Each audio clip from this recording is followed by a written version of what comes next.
At 74, Bubba Smith knew his days were numbered, but the idea of passing quietly in bed held no appeal. Instead, he longed for one last adventure, a journey to sea on his beloved ship, the Agnes Marie. Inviting a couple of old fishing friends to join him, Bubba made an unusual request. He wanted to sail into the ocean he'd come to view with a mixture of reverence and dread. His friends were taken aback, skeptical of the old fisherman's ominous warnings to avoid the waters near Georgia's Tybee Island. Bubba's tales had always leaned toward the extraordinary, but one story stood out, a haunting account of a shrimping trip back in 1960 when he claimed his nets had snagged on something monstrous, something lethal, a hydrogen bomb lost deep below. The ocean, he'd say, could be deadly, a hiding place for a sleeping giant capable of unimaginable destruction. With the weight of a 7,000-pound bomb lurking beneath the waves, the Tybee waters seemed almost cursed, a danger waiting to resurface. But this wasn't just Bubba's tale of doom. It was the Tybee bomb, a chilling mystery that had puzzled both officials and the public for decades. In 1958, during a military training exercise near Georgia shores, the US government had unintentionally dropped a thermonuclear weapon, one that would ultimately vanish into the Atlantic. In the early hours of February 5th, Major Howard Richardson, an experienced pilot, was performing maneuvers under simulated combat conditions. Skimming through the skies, Richardson radioed his commanding officers that he'd successfully completed his mission. Yet, despite the nature of the exercise, his plane wasn't carrying blanks. Military protocols often demanded that pilots fly with live nukes in tow, a precautionary measure intended to mirror real battle scenarios. But even without plutonium, the device still held 400 pounds of conventional explosives, and any mishap could turn catastrophic. Flying back to base, Richardson faced an unexpected jolt, a violent impact that sent the plane shuddering. Glancing out the window, he noticed the right engine twisted downward, the wing tank gone. Lieutenant Clarence Stewart, piloting a nearby jet, had collided with him mid-air. Stewart's aircraft disintegrated around him, forcing him to bail out and parachute into the alligator-infested waters of the Savannah River swamp. Remarkably, he survived the plunge, spared by the cold of February, which kept the reptiles dormant. Meanwhile, Richardson was trapped in his battered plane, weighed down by the massive thermonuclear weapon. Struggling with damaged controls and failing engines, he was determined to attempt a landing. But as he neared Hunter Army Airfield in Savannah, he discovered the runway was under construction, leaving him with only a narrow strip for a high-speed, life-or-death landing. Richardson's fear wasn't of the bomb exploding on impact. It was that the massive device might break loose from its restraints and tear through the aircraft, potentially killing everyone on board. Realizing the danger, Richardson made a quick decision. He'd have to release the bomb over the ocean. Steering eastward, the coast of Tybee Island came into view, its tranquil waters glistening in the moonlight, masking the ominous depths below. With the controls fighting him at every turn, Richardson was running out of time. He released the bomb, sending the 7,000-pound hydrogen weapon hurtling into the Atlantic below. With the weight off his plane, he limped back towards Savannah. But as he approached the runway, disaster struck again.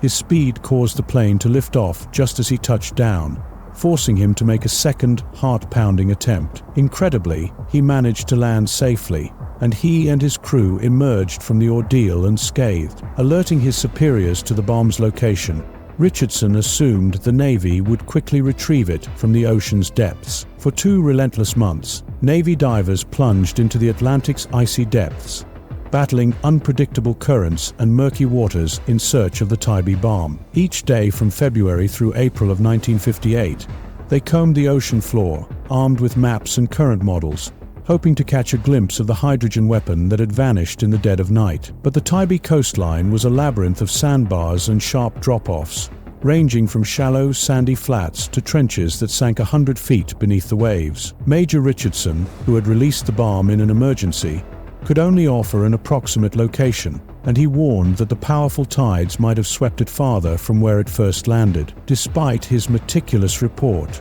the search yielded nothing. By April 16, 1958, the Navy declared the mission a failure. The bomb, capable of unleashing unimaginable devastation across Georgia's and South Carolina's shores, remained missing, its exact resting place an unsolved mystery that lingered in the minds of many. In Savannah, a young local named Derek Duke was captivated by the story. Barely 12 years old when the bomb disappeared, he was mesmerized by tales of the military's fruitless search and the dangerous power hidden just miles from his childhood home. As he grew older, Duke's fascination only deepened. Serving as a colonel in the Air Force, Duke frequently handled and transported nuclear weapons himself, gaining first-hand knowledge of their power and risks. After retirement, he immersed himself in the world of broken arrows, the chilling term for nuclear weapons lost outside combat, a catalogue of 32 incidents that included explosions, crashes, and 6 weapons that simply vanished without a trace. The Tybee bomb became a personal mission for him, a mystery he was determined to solve.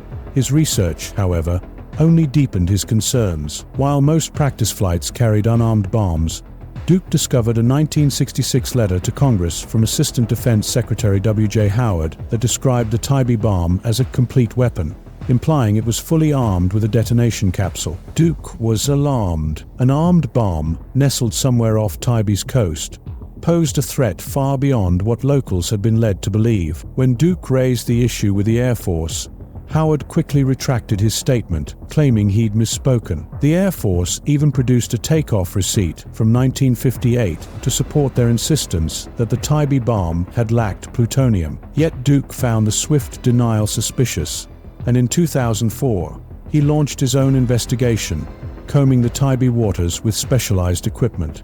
His team detected unusually high radiation levels in the water, but officials dismissed it, attributing the readings to natural mineral deposits. To Duke, however, it felt like one more layer of official secrecy obscuring the truth. For Bubba Smith, the Tybee waters had already become a source of suspicion. In 1960, while shrimping near Tybee Island's fishing pier, his nets snagged on something massive and immovable.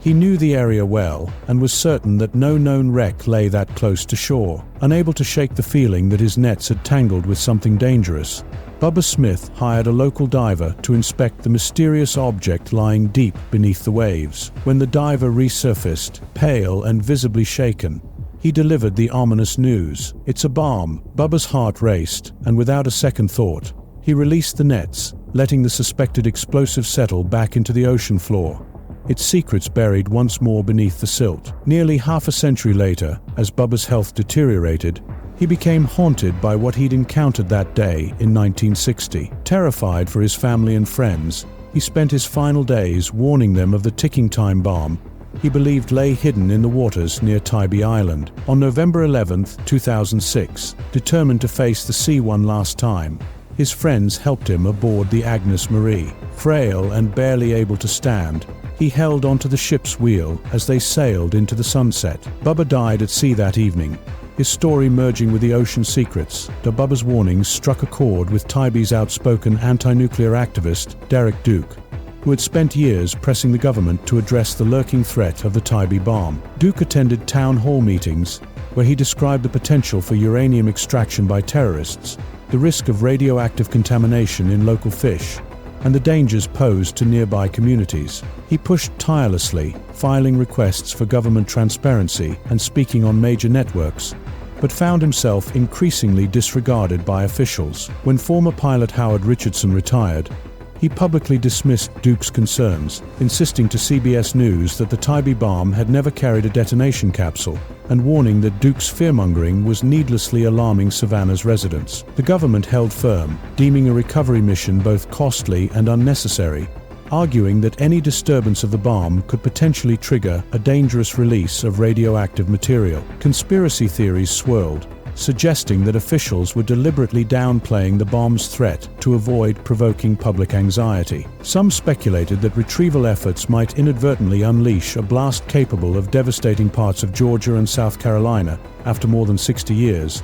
Officials now claim that the bomb is likely buried beneath 15 feet of silt and sand, rendering it inert. Even if the worst should happen, they insist, a detonation would only produce a minor shockwave, creating a 10-foot diameter crater that would go unnoticed by boats above. So, as far as the US government is concerned, it's best for everyone if the Tybee bomb remains lost to the ocean, entombed in its watery grave.